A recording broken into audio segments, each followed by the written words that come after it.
The next day, the engines were leaving the sheds to start their work. Rosie was sizzling happily as her fire warmed her boiler. Then she heard a honk. Well, well, well. Look what we have here. Oh no. What do you want? Nothing. In fact, I'm just here to tell you that your times are up. And soon you'll end up just like Tom. Yeah, right. Most likely you'll end up be in the scrapyard or slowly rusting away. What? What did you just say? You heard me. I am bigger and stronger than you.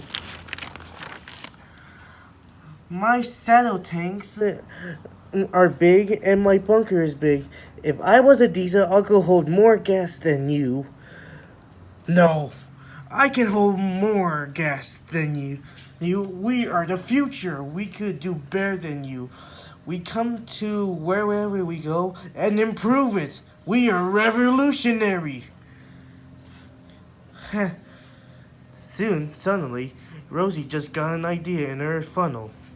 I can go all day without filling up with coal and water. You won't last a week.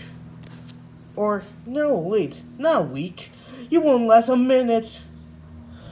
Mark was furious. No, you're wrong. I can go on the whole entire 2 days without refilling, and I'll prove it to you. And he set off. Rosie was proud. That'll teach him a lesson. For the whole day, Mark did all his work as fast as he can, and to prove Rosie that she was wrong, and he never once refilled on gas. Later, he was making his way to the Rose station to pick up more passengers.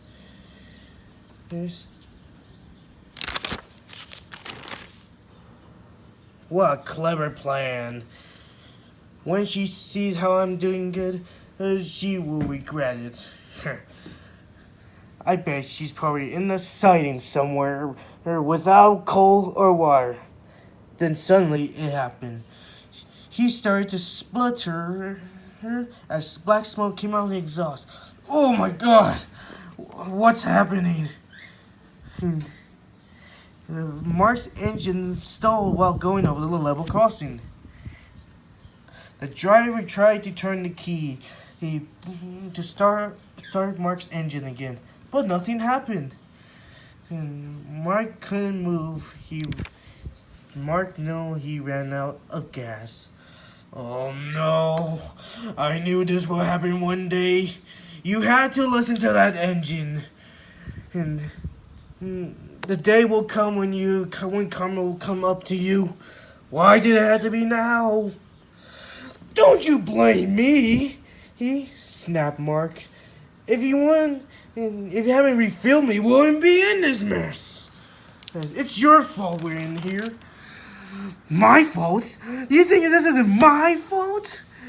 You chose not to refill. This is your fault, you selfish bitch. I'm better off using the engines than you, unless they're reliable. Oh, you son of a... But before Mark could say anything else, they heard what sounded like an engine approaching. Rosie blew her whistle to alert traffic at the crossing to let her pass. Yes. But she didn't know that Mark was stuck on the crossing.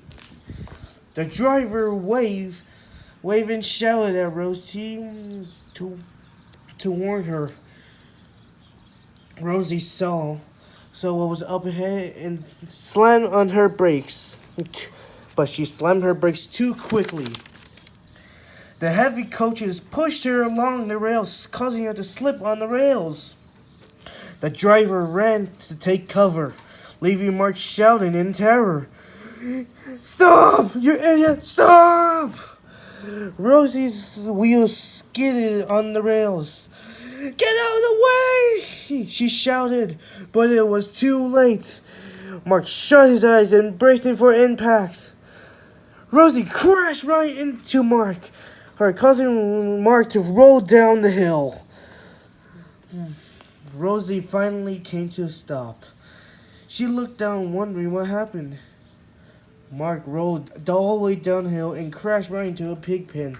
He was covered in mud, he was badly damaged, and he was growing miserably in pain.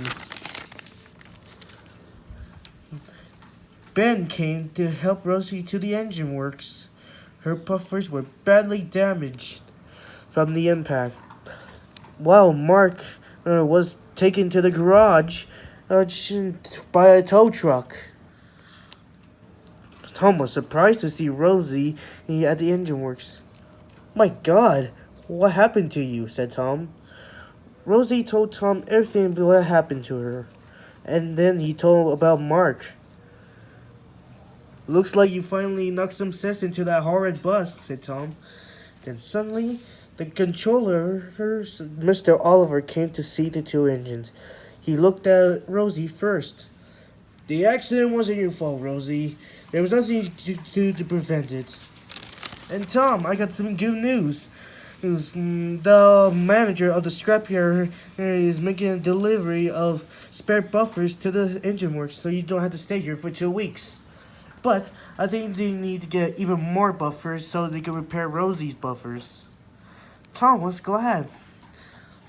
"Well, I better get going. If you excuse me, I got to get a good talking into a horrid bus." "You heard that, Rosie? This is great." "I know. Looks like they help after all. But you could say by accident." And the engines laughed. But Mark wasn't lucky, though. "Listen to me. I am not appreciated with your tone. I heard what you did to Tom and the selfish idea of you not refilling. And I'm not happy with you at one bit. You came here to help the engines, not by trying to destroy them and making fun of them. Do I make myself clear?" "Yes, sir. I'm sorry, sir." "Good. Better not let this happen again. If you do, I have a perfect dump for you to spend the night." And Mr. Oliver left, leaving Mark alone and miserable. And I bet he will never do anything like that ever again. Don't you?